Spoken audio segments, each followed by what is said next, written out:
saya tidak mau menjadi orang yang dibawa untuk berhadapan dengan Pak Prabowo dan menghentikan Pak Prabowo. Saya tidak mau.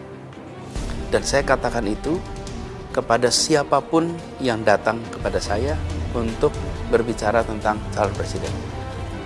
Bang Surya Paloh yang saya amat hormati, seluruh keluarga besar Nasdem yang saya banggakan. Bismillah, kami terima, kami siap jalan bersama.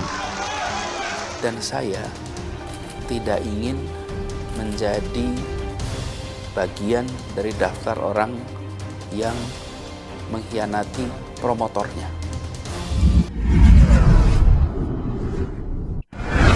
Perjanjian antara Anies Baswedan dan Ketua Umum Partai Gerindra Prabowo Subianto tengah ramai diperbincangkan. Perjanjian itu diungkap oleh Wakil Ketua Dewan Pembina Partai Gerindra, Sandiaga Uno. Sandiaga menyebut perjanjian atau kesepakatan antara Prabowo Subianto dengan Anies Baswedan terkait pemilihan presiden.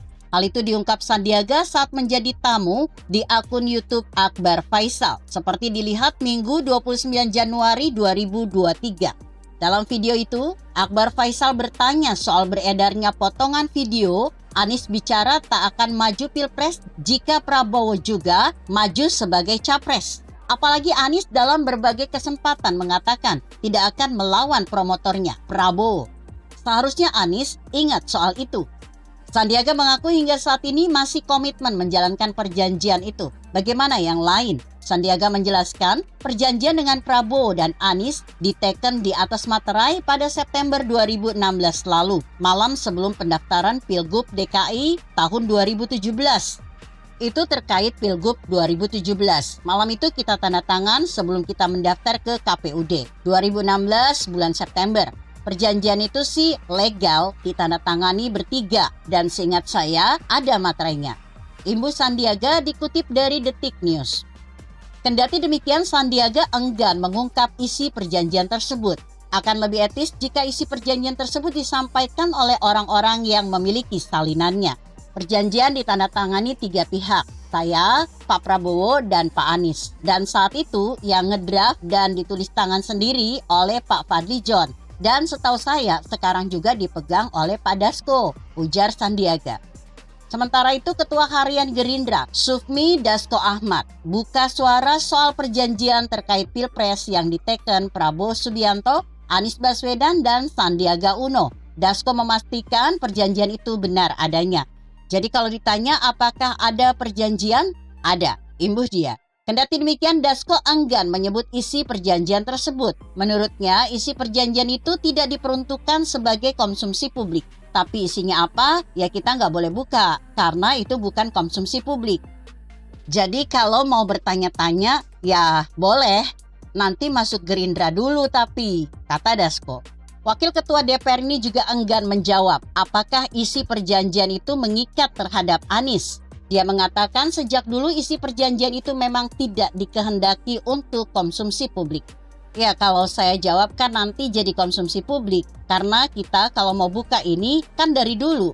Ya memang kita nggak mau buka, kan gitu katanya. Lebih lanjut, Dasko membenarkan pernyataan Sandiaga bahwa perjanjian itu ditulis oleh Fadlizon. Namun kini surat perjanjian itu ada di tangannya. Cuma kan sebagai pelaku, salah satu pelaku, Pak Sandi kemudian mengungkapkan bahwa ada. Tapi kan Pak Sandi juga nggak bilang detail isinya, kan begitu.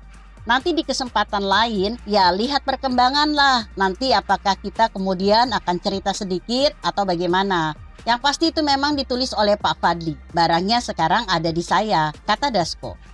Masih dikutip dari Detik News, Direktur Indo Strategi Research and Consulting Arif Nurul Imam menilai perjanjian itu menjadi dilema untuk Anies. Hal itulah lantas yang disebut menjadi dilema bagi Anies. Jika Anies tetap maju di Pilpres 2024, maka publik akan menilainya ingkar janji. Menurut Arif, perjanjian itu potensial menimbulkan persepsi publik bahwa Anies ingkar janji pada Prabowo. Perjanjian itu pun akan menjadi kendala bagi Anies secara etik. Publik, menurut Arif, akan menilai Anies politisi ambisius. Perjanjian itu jelas menjadi kendala, minimal secara etik dan persepsi publik. Secara etik, Anies ingkar janji pada janjinya, dan persepsi publik potensial menuding Anies politisi yang ambisius, ucapnya. Arief menilai sebenarnya Anies mengingat soal perjanjian itu, sebab menurutnya di berbagai kesempatan Anies pernah menyebut tidak akan menjadikan Prabowo lawan politiknya. Apalagi Anies dalam berbagai kesempatan juga mengatakan tidak akan melawan promotornya, Prabowo. Seharusnya Anies ingat soal itu, ucapnya. Begitu kira-kira. Bagaimana menurut Anda? Jika Anda berpendapat lain, tuliskan komentar Anda di bawah ini. Saya Emma, Karisma 90.